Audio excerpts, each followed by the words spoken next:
Welcome to my channel, The World of Science Fiction. Don't forget to like and subscribe to the channel. The garden breathed not through lungs but through intention. It pulsed with life independent of command, cycles forming of their own. Winds moved not in response to Alex's presence but to the shape of its own will. Rivers changed course. New trees grew without permission. Alex awoke in a bed of moss beneath the twilight branches of Seyna's favored grove. His body ached, not with pain but with weight. For the first time in what felt like lifetimes, he was just a boy. Mortal, he smiled, it hurt and he smiled. Seyna crouched beside him, one hand gently stroking the hilt of her blade, the other resting lightly on his chest. "You're heavier," she said with a wry smile. "I'm real again," he whispered. "You were always real," she replied, "but now you bleed." He sat up slowly, muscles tight but breath steady, and I emerged from the canopy carrying a bowl of glowing fruit. "They still grow," and I said, "even without you." Alex reached out and took one, studying the shimmering skin before biting into it. "Sweet, sharp, alive. Good," he said. "That means we did it right." Seyna watched him closely. "Are you ready to let it be without you?" "I already did," he said. "Now I learn how to live beside it." The three stood in the heart of a new world that no longer worshipped them. There were no thrones, no altars. Just stone benches, wild gardens, and questions waiting to be answered. "I want to build," Alex said, "not to rule, homes, schools, maps that don't point to me but to the land itself." And I nodded. "Then we begin." But before they could take a step, the sky darkened just a shade. A single ripple trembled across the clouds, distorting the light like breath on a mirror. Seyna stepped forward, her instincts flaring. "That wasn't the garden." "No," and I agreed. "That came from beyond." Alex turned his gaze skyward. A second ripple followed, then a third, and from the horizon, barely visible, a shape began to form, not a ship, not a storm, but a gate. Crude, mechanical, brutal in its angular design, forged not from thought or purpose but fear. "What is it?" Seyna asked. Alex's voice was low. "A message." "From who?" He exhaled. "From those who fear what I let go." The gate finished forming with a sound that wasn't sound, like pressure being released from reality itself. It hung in the sky like a wound stitched from iron, its frame etched with symbols not of power but of protocol. And I stepped forward, hands behind their back. "They come as lawmakers, not invaders." Seyna's grip tightened on her blade. "Then why do I smell blood?" Alex stood, breathing slow, calm. "Because laws don't need armies. Just certainty." The gate shimmered. A beam of static light fell from its center, and from it descended 5 figures, humanoid in shape, faceless, encased in bronze-gold armor that hummed with quiet menace. They landed without impact. Their leader stepped forward. "We are the Tribunal of Continuance," the voice boomed, neither male nor female, synthetic, resonant. "You have breached the law of equilibrium." Seyna stepped in front of Alex. "He's not a threat. He's not a god anymore," and I added. He severed his bond to the garden. The tribunal didn't move, and yet the echoes persist. This world breathes him. Alex raised a hand gently. "Then speak to me." "Not around me." The tribunal turned as one. "You are Alex of the Gate." He nodded. "I was." "You created a realm outside divine sanction." "I let it grow." "You ceded choice where only balance may dwell." "I chose freedom." A pause. Then the ground beneath them responded, not with shaking but with stillness, as if the world were holding its breath. Seyna felt it too. The garden was listening. The tribunal's lead figure stepped closer. "We come not to destroy, but to decide. The multiverse must not bend to anomaly. Your world is a variable. We must assess its outcome. If it leads to disruption." "You'll erase it," Alex said, voice flat. "Yes." Seyna lunged forward. "Try it." The ground rippled under her fury, but Alex raised his hand. "No." She froze. "Let them speak," he said. One of the tribunal's back figures stepped forward and extended a hand, not in threat, in request. "We will walk the garden," it said. "We will see what was made and who it makes of others. Then we will return through the gate and decide." Alex hesitated, then nodded. The lead figure's eyes pulsed once acceptance. "We will know truth. And then truth will be known." The 5 turned and walked into the trees, beings of law stepping into a world born of defiance. Seyna stared after them. "You're trusting them." I'm trusting it, Alex said, looking to the trees, to the wind, to the growing roots of a place he no longer controlled. If the garden is what I believe it will teach them too. The garden did not welcome the tribunal. It reflected them. Where they stepped, the land responded, not with hostility but with honesty. Their armored feet pressed into soil that whispered truth, their passage mirrored in blossoms that grew in distorted symmetry. Seyna followed at a distance, one hand never far from her hilt, an eye observed in silence, ever watchful. Alex stood back, refusing to interfere. They must see it on their terms, he said.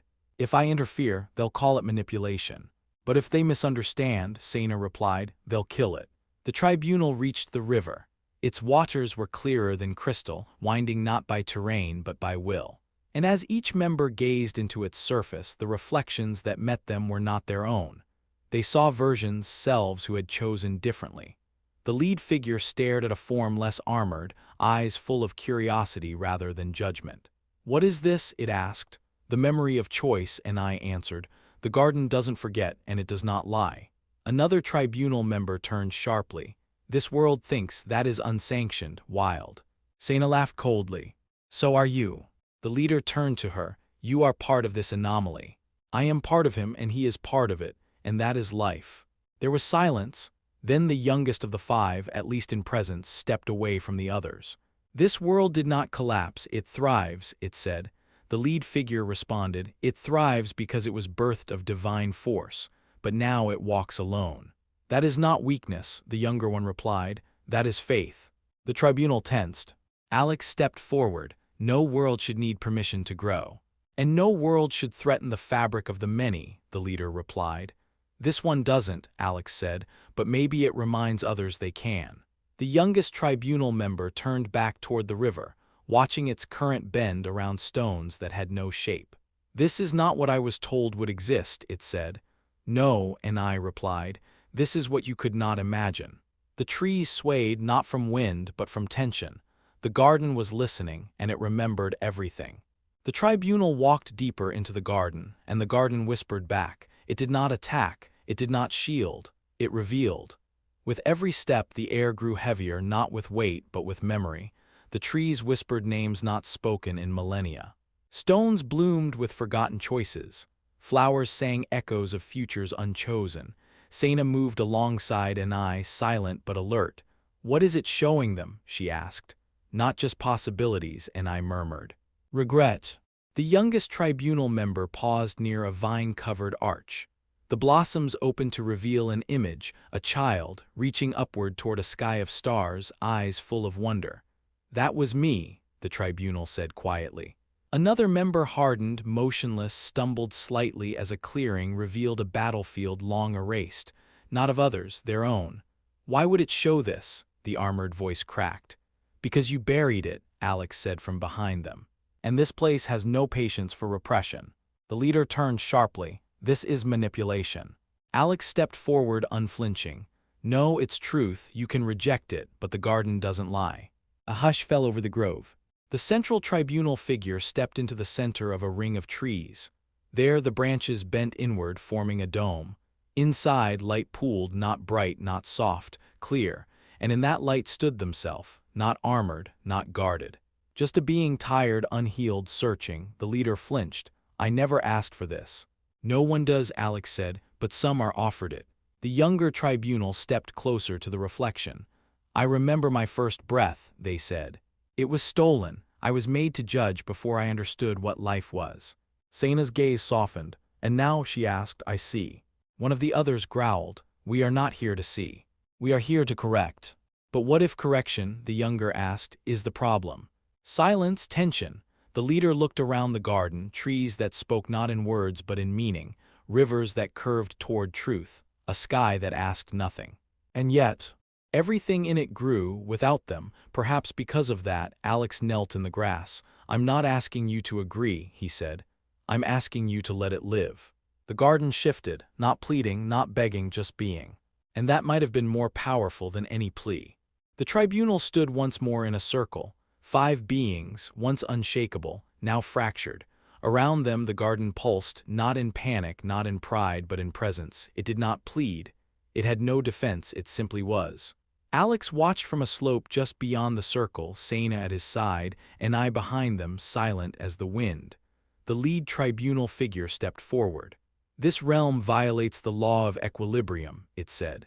"It was born of divine power without regulation. It spreads. It invites," the younger tribunal countered. "It teaches, it breathes without corruption." A third voice cut in, wary. "But if left unchecked, it may inspire others. It may unravel the balance." Seyna's voice rang out. "Maybe the balance was always built on fear." The leader turned. "Our laws preserved peace for 10,000 cycles. "And cost how many lives?" Alex asked. Silence. Then the youngest of the tribunal, whose voice had grown steadier, stepped into the center of the circle. "I vote no erasure," they said. The leader's shoulders stiffened. Another followed. "I vote to observe, not interfere." A third hesitated. "I abstain." Only two remained. The leader raised their hand. "This world is unregulated. It violates the source code. I vote erase." The last stepped forward. For a long moment they said nothing. Then, "I vote freedom." The air cracked. Not with sound, but with change. The tribunal shimmered. Their forms, so long fixed, shifted. Their armor retracted slightly, revealing glimpses of who they had been. The gate behind them pulsed but did not open. They turned to Alex. "The garden will remain, but it is now precedent." Alex's heart thundered. "Precedent."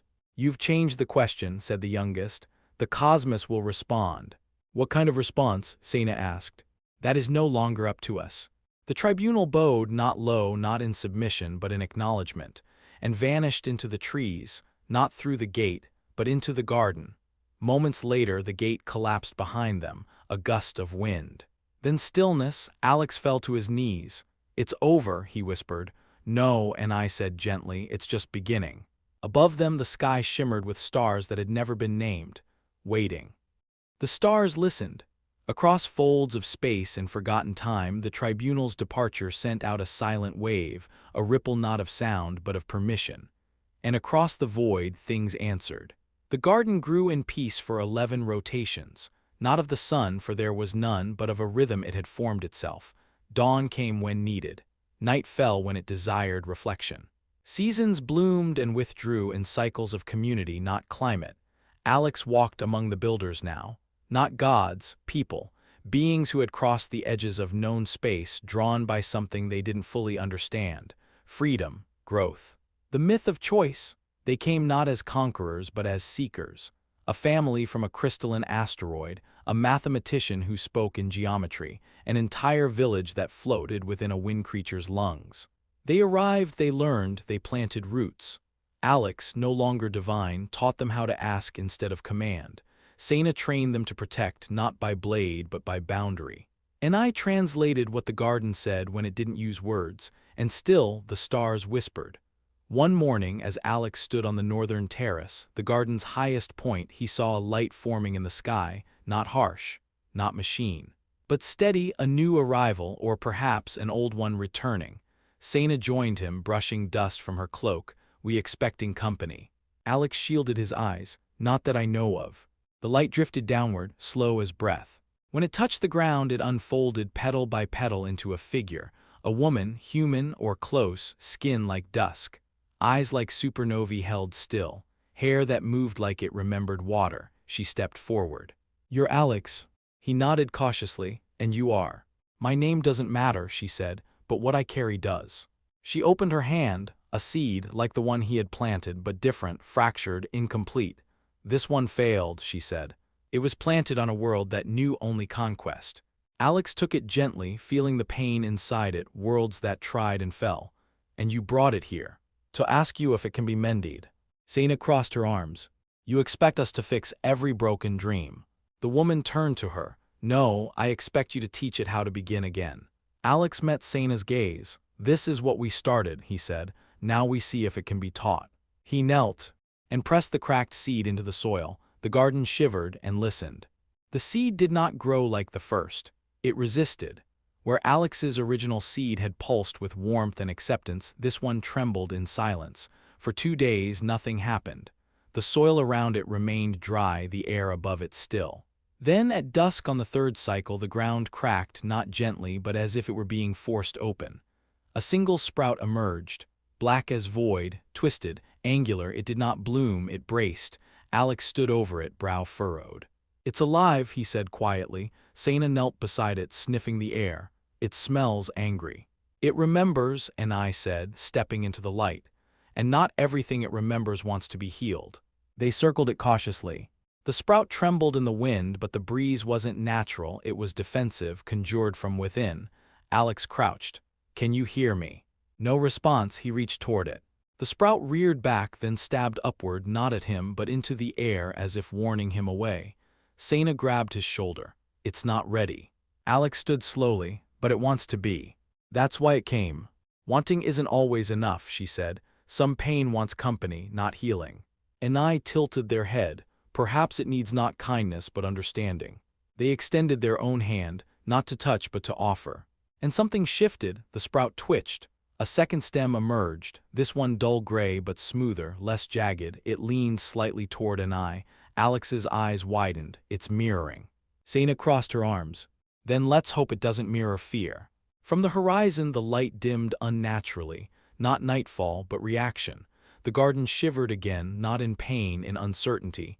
"Do we let it grow?" Alex asked, and I nodded. "Yes. But not alone." Alex turned to Seyna. "We build a circle, not a wall. It needs boundaries, not bars." She grunted. "I'll call the builders." By morning a low ring of shaped stone circled the cracked seed, not to trap but to witness. And from that circle others came, not to judge but to sit, to share, to remember. The sprout grew, not upward, outward. It spiraled in slow arcs, roots spreading across the soil like cautious fingers. Vines formed, taut, dark, interwoven with shards of translucent crystal that vibrated softly like they remembered screams. Alex watched from the circle. The builders had finished the ring of stone 2 days ago. Since then people had gathered, some out of curiosity, others from compassion. A few stood in silence, arms crossed, unsure if this was growth or corruption. No one had spoken to it until now. Alex stepped inside the ring. The crowd murmured but did not stop him. He approached the center where the spiraled sprout pulsed faintly, its crystals chiming in subtle syncopation. He knelt. "I don't know what you've seen," he said gently, "but you're here, that matters."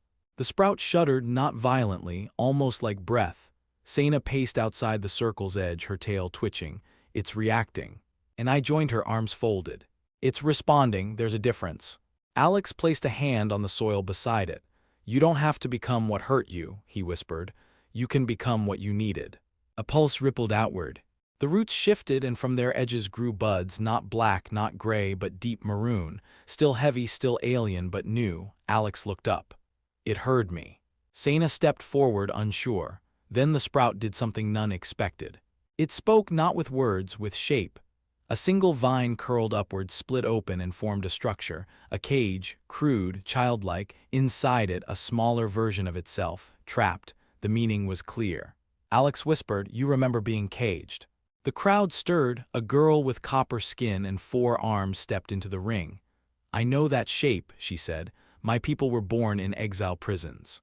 That's how they taught us obedience." She reached toward the vine. It recoiled, but only slightly, then stilled. The vine let her touch it. She turned to the crowd. "It doesn't need our fear. It needs our witness." And one by one, others entered the ring. Not to touch, not to fix, to be seen and to see. The sprout shifted again. This time one of the buds bloomed, a single petal, midnight blue, sharp, stunning. Alex smiled. "Welcome," he said softly. The garden pulsed in quiet approval. The 4th bloom opened at dawn. It released no scent, no color, only a sound, low, resonant, a hum that settled into the bones of the garden like a remembered name. Alex woke instantly. He wasn't alone. Seyna already stood outside his dwelling, blade at her back, tail stiff. And I stood beside her, eyes narrowed at the horizon. "I heard it," she said before he could speak, and I nodded. So did the stars. They walked to the circle. The crowd was smaller now, but quieter, reverent. The twisted sprout now bore 4 blooms, each shaped not as petals but as masks, each a different memory, a different lesson. And in the center of the circle, kneeling before the sprout, was a figure none recognized. It had no face, no voice, only robes of starlight. Time seemed to fold around it like it was never not there. Seyna stepped forward, hand at her hip. "Who are you?" The figure did not move, but the garden answered, "Witness." The word bloomed in every mind, not shouted, not spoken, but grown. Alex stepped into the circle. "Are you here to judge?" The witness stood. It turned toward the sprout. From within its robes it extended a hand, not skeletal, not divine, just a hand, worn by history. Quiet, the sprout leaned into it. Gently, gratefully. One of the blooms pulsed in response, its crystal surface warping to show something. A memory, a planet burning, not from attack but abandonment. Alex's chest tightened. "You knew the world it came from." The witness nodded. Seyna's ears twitched. "Did you cause it?" A long silence. Then the bloom showed a new image, the same world, rebuilt, not the same, strange, surviving, and in its center something that looked like a garden. Alex turned to the figure. "You tried this before." The witness nodded again. "I failed," the thought came, not a statement, a surrender. "But now," it continued, "I learn." The crowd stirred, and I stepped forward. "Then why come now?" The witness turned its faceless gaze on the twisted sprout. "To remember, so I do not repeat." Alex stepped beside it. "Then help us tend this." The witness extended a second hand. Together they touched the vine. It shimmered not in light but in story, and the fifth bloom opened. A deep, pulsing red, the color of pain, the color of healing. The fifth bloom pulsed through the garden. It did not shine, it spoke. Color twisted through the air like sound. Fragrance thickened into shape. Vibration became warmth. Those who stood nearby didn't see a flower, they felt a story. And they remembered not their own pasts, a collective one. The fifth bloom revealed moments that had no singular owner, cries from worlds forgotten, hands grasping for meaning, voices silenced before they could ever speak. The crowd around the ring stood in silence. Seyna knelt, and I whispered, "It's not just pain, it's invitation." Alex nodded, "It's a language." The witness, silent beside the sprout, raised both hands now, and the fifth bloom opened wider. A wave rolled through the garden, not one of sound, nor wind, nor magic. Memory. All at once people saw one another differently. The woman who once lived in silence suddenly wept. The builder who spoke only in stone laid his tools down and began to hum. The child with no name turned to the sky and said, "I want to be called Dawn." Something shifted. Every plant in the garden twisted slightly toward the sprout. As if bowing, the garden was learning not just to grow, to listen. And what it heard was the broken being brave. Alex stepped into the ring and placed his hand on the base of the bloom. His voice shook. "If anyone still wanders the dark, hear this." The bloom pulsed once, then twice, then exploded into light, a beacon, a flare, not a signal for help, but for hope. Across the stars, civilizations paused, some in fear, some in awe. A few in recognition. One world fell silent in its war. Another rewound its orbit to understand the message. A child on a metal moon looked up from their grief and felt less alone. Back in the garden, the bloom faded back into its spiral.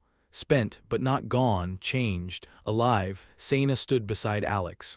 "What have we done?" she asked. Alex didn't smile, he felt. "We've made something that speaks louder than control," he said. "We made an echo that builds." And in the distance, on a forgotten world, something stirred in the soil, and listened.